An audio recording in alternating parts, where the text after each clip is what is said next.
سب کچھ ہو بیوی نہ ہو تو تنہائی کا احساس مار دیتا ہے۔ اس سے ایک اور مطلب نکلتا ہے کہ لباس کے بغیر ایک لمحہ گزارا نہیں۔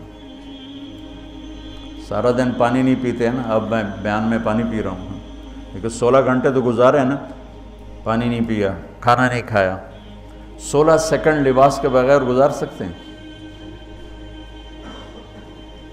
بولو۔ کوئی بھی کمرے میں نہ ہو، تم تنہا ہو، تم کپڑے اتارو تو تم اپنے آپ کو عجیب فیل کرو گے، تم خود اپنے آپ کو چادر میں چھپانے کی کوشش کرو گے۔ ان لباس ایک ایسی زبردست ضرورت ہے بلا دلیل کہ تم تنہا کمرے میں بھی کپڑے اتارو تو تم اپنے آپ کو عجیب سا محسوس کرتے ہو۔ اس سے پتہ چلا کہ بیوی کے بغیر کوئی زندگی نہیں ہے اور خامد کے بغیر عورت کی کوئی زندگی نہیں ہے۔ یہ ہمارا بدبخت معاشرہ ہندی کہ کسی بچی کو طلاق ہو جائے وہ گل سڑ کے مر جاتی، اس کی شادی نہیں ہوتی۔ کوئی جوان بچی بیوہ ہو جائے وہ سسک سسک کے مر جاتی، اس کی شادی نہیں ہوتی۔ کوئی 40-50 سال کا ہو جائے مرد، اس کی بیوی مر جائے، کوئی اس کو لڑکی دینے کے لیے تیار کوئی نہیں۔ اور لباس کا لفظ بتاتا ہے کہ شادی کے بغیر انسان ننگا ہے، اور ننگے انسان کا کوئی کہیں بھی گزارا نہیں ہے۔ لفظ لباس بتاتا ہے کہ ہم اس چیز کو رواج دیں کہ شادیاں ہوں، بیوہ کی شادی ہو، مطلقہ کی شادی ہو، کوئی کس کی بیوی مر جاتی ہے۔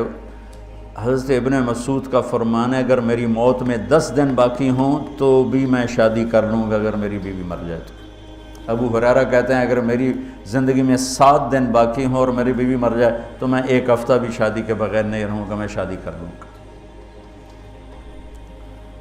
تو ہم ایک ہندی معاشرے سے متاثر ہیں جہاں بیوہ کی کوئی سنوائی نہیں، مطلقہ کی کوئی سنوائی نہیں، اور کوئی جوان بھی 2-4 بچے ہیں اور بیوی مر جائے تو اس کی کوئی شادی نہیں ہے، وہ سسک سسک کے وہ بلک بلک کے زندگی گزارتے ہیں۔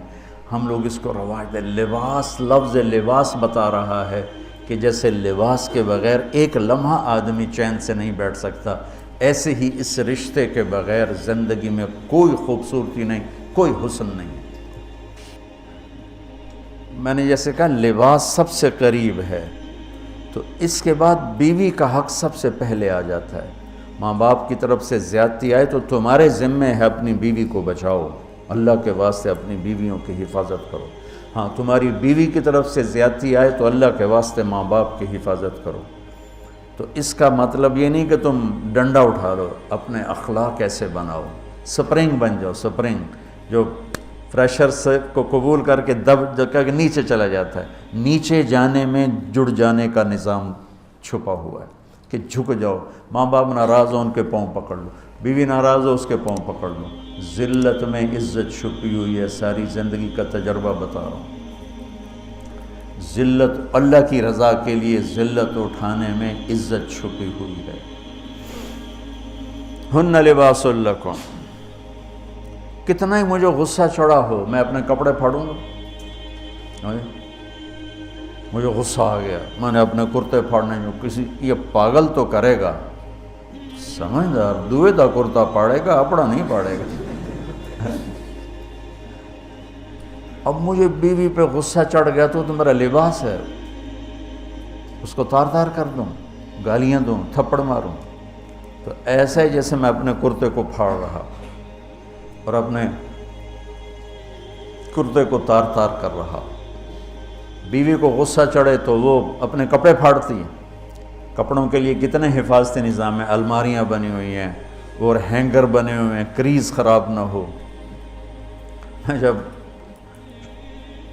پڑھتا تھا نا لاہور تو اسکول میں یا کالج کا میں سب سے خوش لباس لڑکا کہلاتا تھا، کہ میں اپنی اسکول سے آ کر نا، اب ہاسٹل میں کوئی استریاں تو ہیں نہیں، نہ ہی کوئی نوکر، تو اپنی پتلون کو ایسے ہاتھوں سے استری کرنا اور کر کے پھر تہ لگانا، پھر سرانے کے نیچے رکھنا پھر اس کے اوپر سونا تاکہ خود بخود استری ہو جائے اور کریز ٹھیک ہو جائے، اور رات کو بالوں کے اوپر رومال باندھنا تاکہ بالوں کی سیٹیں خراب نہ ہو جائیں۔ کیونکہ میں نے بال بنوائے تھے وحید مراد کٹ بال، 2 فلم سٹاروں کا ہیئر کٹ چلا، ایک دلیپ کمار کا، ایک وحید مراد کا۔ تو عام جو تھے نا بال کاٹنے والے، وہ 8 آنے لے کے بال کاٹ دیتے تھے۔ وحید مراد کٹ کے لیے 5 روپے لگتے تھے۔ 5 روپے اس زمانے میں بہت بڑی دولت تھی، جب ڈالر 1 روپے کا تھا۔ $5 کتنے ہو گئے ہیں جی؟ 500 سے اوپر ہے۔ تو یوں سمجھو کہ وہ 5 روپے دے کر وحید مراد کٹ بنتا تھا، تو پھر میں وہ اوپر رومال باندھتا تھا کہ سوتے ہوئے میرے بالوں کا ہیئر سٹائل خراب نہ ہو جائے۔ ایک چھوٹا سا بچہ ہے لیکن اپنے لباس کو کیسے حفاظت کر رہا ہے، کریز ٹھیک کر رہا ہے، سرانے کے نیچے رکھ رہا ہے اور اس کو صاف ستھرا رکھ رہا ہے۔ ہم کھاتے ہوئے کیا کرتے ہیں، آگے اگر کپڑے نئے پہنے ہوں تو آستینیں چڑھا لیتے ہیں کہ کہیں کوئی شوربہ، کچھ سالن ادھر نہ لگ جائے، ادھر نہ لگ جائے۔ میں جب بھی بیٹھتا ہوں تو میری بیوی کہتی ہے آستینیں چڑھاؤ، آستینیں چڑھاؤ، لگ نہ جائے۔ اور آگے ہم کیا کرتے ہیں، تولیہ رکھتے ہیں، نیپکن رکھتے ہیں، رومال رکھتے ہیں۔ بڑے بڑے ہوٹلوں میں جاؤ تو پہلے وہ ساتھ رکھا ہوتا ہے کہ کوئی کھانے کا ذرہ گرے، سالن کا کوئی قطرہ گرے تو آپ کے کپڑے خراب نہ ہوں۔ ہم کیچڑ میں جا رہے ہوں تو ہم اپنے پاؤں گندے کر لیتے ہیں، کپڑے گندے نہیں ہونے دیتے۔ اپنے شلوار اوپر کر لیتے ہیں، پتلون اوپر کر لیتے ہیں، پاجامہ اوپر کر لیتے ہیں۔ تو جب کہیں سے کوئی آنے لگے ایسی ناگواریاں تو اپنے اوپر لے لو، بیوی پہ نہ آنے دو۔ ہم کپڑا بچاتے ہیں یا پاؤں بچاتے ہیں؟ کپڑا بچاتے ہیں، شلوار اوپر ٹانگ لیتے ہیں، کرتے کو یوں سمیٹ لیتے ہیں۔ تو جتنا کیچڑ ہے حالات کا، واقعات کا، اخلاق کا، وہ کیچڑ اپنے اوپر لے لو، بیوی کو بچا لو۔ اور بیوی کیا کرے، وہ جتنا کیچڑ ہے حالات کا، واقعات کا، ناگواریوں کا، اپنے اوپر لے لے، خامد کو بچا لے۔ لباس کا اور کیا کام ہے، یواری سواتکم، یہ تمہارے عیب چھپاتا ہے۔ تو میرا کام کیا ہے، میں بیوی کی کمیاں چھپاؤں، ڈھنڈورا نہ پیٹوں۔ بیوی کا کام کیا ہے، خامد کی کمیاں چھپائے، ڈھنڈورا نہ پیٹے۔ دوسرا کام کیا ہے لباس کا، وریشہ، لباس مجھے خوبصورت بناتا ہے۔ یہ ایک واحد رشتہ ہے جو زندگی کو خوبصورت بناتا ہے۔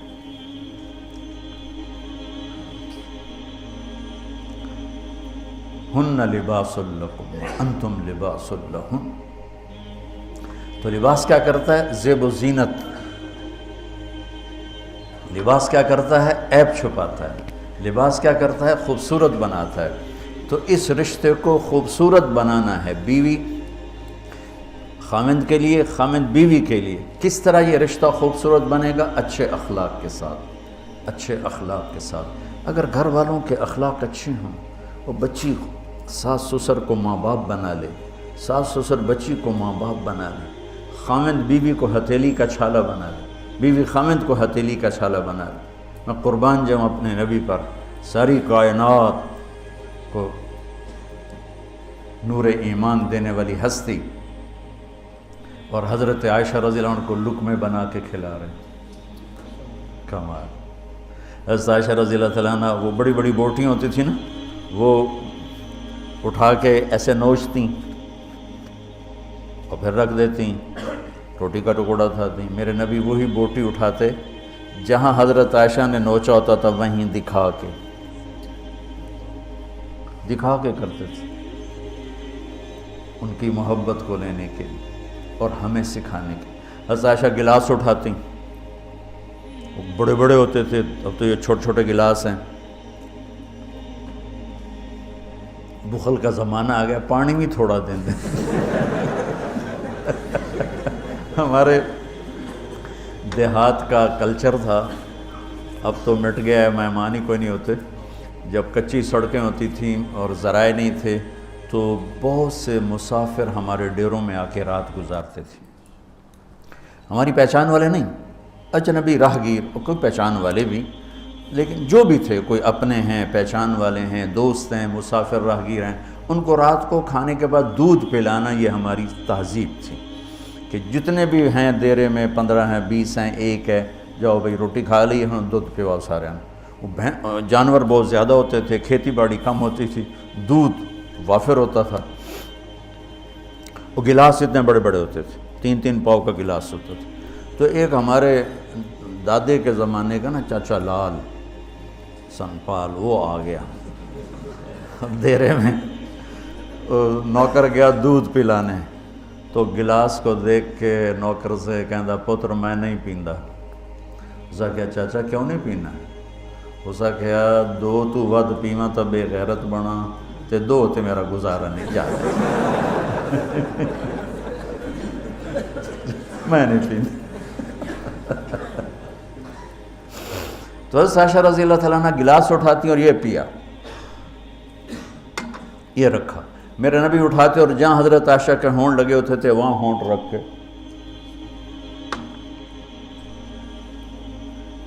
یہ زندگی سکھائی ہے۔ یا عائشو، کیا محبت سے بولا عائشہ نے، یا عائشو، یہ عاشقانہ انداز ہے، محبوبانہ انداز ہے۔ یا حمیراء، عائشہ آؤ دوڑ لگائیں۔ عائشہ مجھے پتہ چل جاتا جب تو میرے اوپر ناراض ہوتی ہے۔ حضرت عائشہ نے کہا وہ کیسے؟ کہ جب تو میرے اوپر ناراض ہوتی ہے نا تو یہ نہیں کہتی مجھے رب محمد کی قسم، تو کہتی مجھے رب ابراہیم کی قسم۔ جب تو میرے اوپر راضی ہوتی ہے تو کہتی ہے مجھے رب محمد کی قسم، اور جب تو میرے اوپر ناراض ہوتی ہے تو کہتی مجھے رب ابراہیم کی قسم۔ کہ یا رسول اللہ صلی اللہ علیہ وسلم نام ہی آپ کا نہیں لیتی، میرا تو دل آپ پہ کیا، میری جان قربان ہے آپ پر۔ عرب کے ماحول میں اظہار عشق عیب تھا بیوی سے، ہاں معشوق سے اظہار عشق ساری شاعری بھری پڑی۔ تم نے شعراء جاہلیت پڑھو یا بعد کو پڑھو، بھری پڑی۔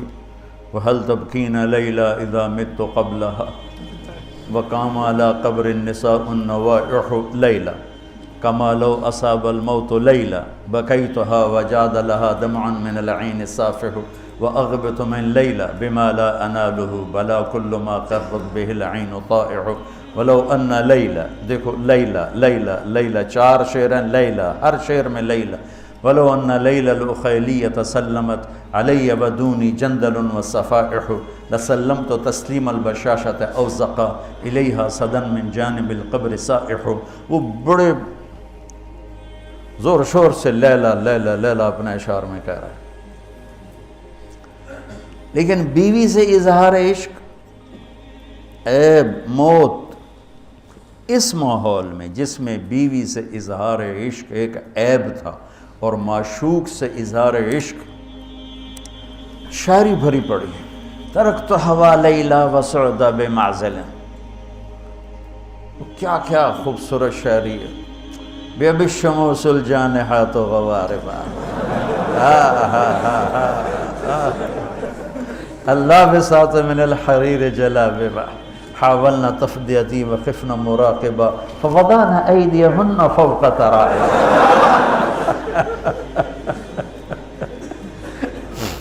عرب کی شاعری بھری پڑی ہے عشق و معشوقی سے۔ اس ماحول میں میرے نبی سے ایک شخص کہتا ہے یا رسول اللہ من احب الناس الیک، آپ کو سب سے زیادہ کس سے پیار ہے؟ بھری محفل ہے، مسجد الگ نہیں کہ یوں کر کے پوچھ رہا ہو، بھری محفل میں آپ سب سے زیادہ کس سے پیار کرتے ہیں؟ تو آپ نے زور سے کہا عائشہ سے۔ اللہ اکبر، اللہ اکبر، ہائے ہائے ہائے۔ وہ تو ہل گئے، کہنے لگے، ان کی تو سمجھ میں نہیں آئی بات، تو انہوں نے کہا یا رسول اللہ میرا مطلب ہے مردوں میں آپ کس سے زیادہ پیار کرتے؟ تو آپ کو اندازہ ہو گیا بھائی کیوں یہ پوچھ رہا ہے، اس کو ہضم نہیں ہوا جواب۔ تو آپ نے کہنا تھا ابو بکر سے، تو آپ نے فرمایا مردوں میں عائشہ کے عباس، ابوہا عائشہ کے عباس۔ کیا زندگی سکھائی۔ ہن لباس لکم وانتم لباس لہن، یہ تمہارا لباس ہیں تمہیں کتنا ہی غصہ چڑھے لباس تو نہیں پھاڑو گے. تمہیں غصہ چڑھے بیوی کو بے عزت نہ کرو. بیوی کو غصہ چڑھے تو کرتا پھاڑے گی, اپنا دوپٹے کو آگ میں ڈالے گی, نہیں, اس کو بچائے گی. صرف پاگل یہ کام کرتا ہے. اسی ایک لفظ لباس کے اندر زندگی گزارنے کا پورا طریقہ موجود ہے. اور اسی کے اندر بیواؤں کی, مطلقہ کی, رنڈوے کی شادی کا اشارہ خوبصورت موجود ہے کہ لباس کے بغیر تو ایک لمحہ انسان نہیں گزار سکتا. اس کو رواج دینا یہ ہمارے ذمے ہے, اور اپنے نبی کی معاشرت کو بتانا یہ ہمارے ذمے ہے. تو ان مسائل میں پڑ گئے جن کا نہ جنت سے تعلق ہے نہ جہنم سے تعلق ہے. الٹا وہ مسائل جس میں زیادہ اختلاف ہے اس میں زیادہ بولنا, زیادہ تقریریں کرنا, اس چیز نے ہمیں اپنی منزل سے بہت دور کر دیا. ہم کھو گئے ہیں, کہیں اور چلے گئے ہیں. تو اس عرب کے ماحول میں میرے نبی نے لباس بنا کے دکھایا. صفیہ رضی اللہ تعالیٰ عنہ چھوٹے قد کی تھیں, اونٹ پہ سواری کے لیے وہ خود نہیں کر سکتی تھی, آپ نے اپنا گھٹنا آگے کر دیا. حضرت صفیہ نے آپ کے گھٹنے پر پاؤں رکھا اور اس کو زینہ بنا کے آپ نے ان کو اوپر چڑھایا, زینہ بنا کے.